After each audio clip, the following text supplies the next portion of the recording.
वकील साहब, अब आप जब अदालत में जाएंगे तो मेल की प्रतियां सीबीआई उसे प्रस्तुत करेगी कि साहब ये तो देखिए, हमारे पास तो एसएसआर वॉरियर ने मेल भेजा, ये हमारे पास रिप्लाई है कंपनी का।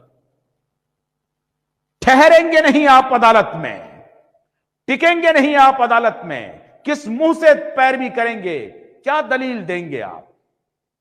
यह एस्टैब्लिश हो गया, यह एस्टैब्लिश हो गया कि वो कार्टेल इस लड़की को भगाना चाहती है।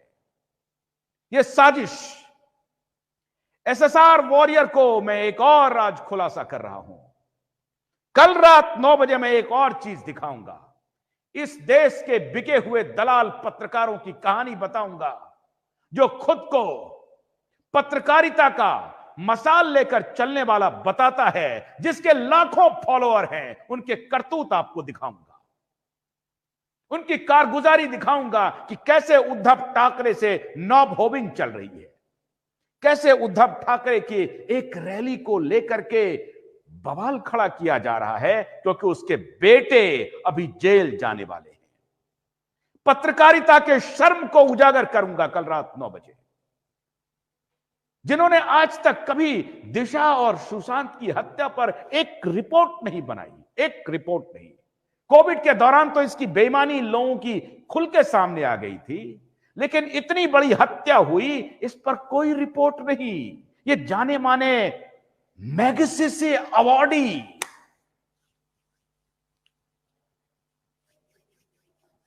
रॉकफेलर के दलाल, रॉकफेलर के पैसों पर पलने वाले दलाल, ऐसे दलालों को आपके सामने एक्सपोज करूंगा कि किस प्रकार से व्यूह रचना रच रहे हैं, ताकि सुशांत और दिशा के केस से लोगों का ध्यान भटकाया जाए, भटकाया जाए। हम भटकने वाले नहीं हैं। हमने सौगंध खाई है कि पत्रकारिता के उच्च मानदंड को आपके सामने प्रस्तुत करूंगा। बिकी हुई मीडिया के सामने किसी भी सूरत में सरेंडर नहीं करूंगा। और ऐसे पत्रकारों को जो गोदी मीडिया का बहाना बना करके अपना षड्यंत्र चला रहा है, अपना एजेंडा चल रहा है, उन्हें भी बेनकाब करने की जिम्मेदारी क्यूबाइब नेटवर्क की है। एक तटस्थ, निष्पक्ष, पारदर्शी, ईमानदार पत्रकारिता की मिसाल लेकर के हम आगे बढ़ रहे हैं।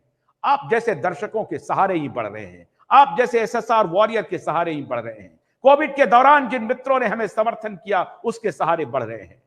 सहारा के वॉरियर के सहारे हम बढ़ रहे हैं, सहारा के निवेशकों के सहारे बढ़ रहे हैं। सहारा के निवेशकों के बारे में इन पत्रकारों ने कभी कुछ नहीं कहा, कभी कुछ नहीं कहा, कभी नहीं, कभी नहीं, कभी नहीं। इनकी जुबान पर नहीं आया। हजारों लोगों ने सुसाइड कर लिया, इन्होंने कोई रिपोर्ट नहीं की। किस पर रिपोर्ट ये करते हैं, कल रात 9 बजे बताएंगे आपको। आज आपको मैंने दिखाया कि ड्रोल्स ने एंडोर्समेंट नहीं होने का सबूत पूरी दुनिया के सामने में दे दिया है, जिस ड्रोल्स कंपनी का हवाला देकर के आदरणीय अभिनव चंद्रचूड़ ने याचिका लगाई थी कि रिया चक्रवर्ती को दुबई जाने की इजाजत दी जाए, क्योंकि लुक आउट सर्कुलर उनके खिलाफ लगा हुआ है। LOC, lookout circular. और लुकआउट सर्कुलर के लगे रहने से रिया विदेश नहीं जा सकती।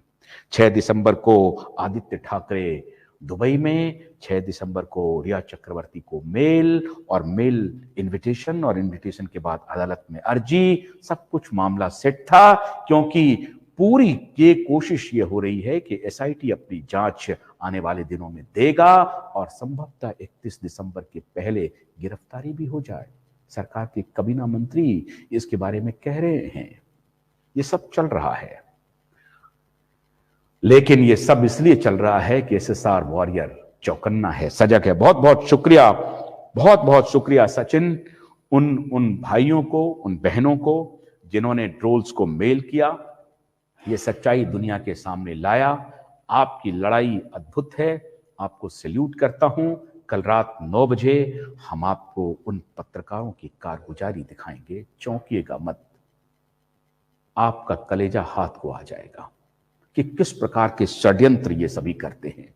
षड्यंत्र को सामने रख करके बड़ी खबर को दबाने की पूरी साजिश होती है। कोशिश होती है। कल रात 9 बजे फिर आपसे मिलूंगा, तब तक के लिए आशुतोष को मत दीजिए। नमस्कार।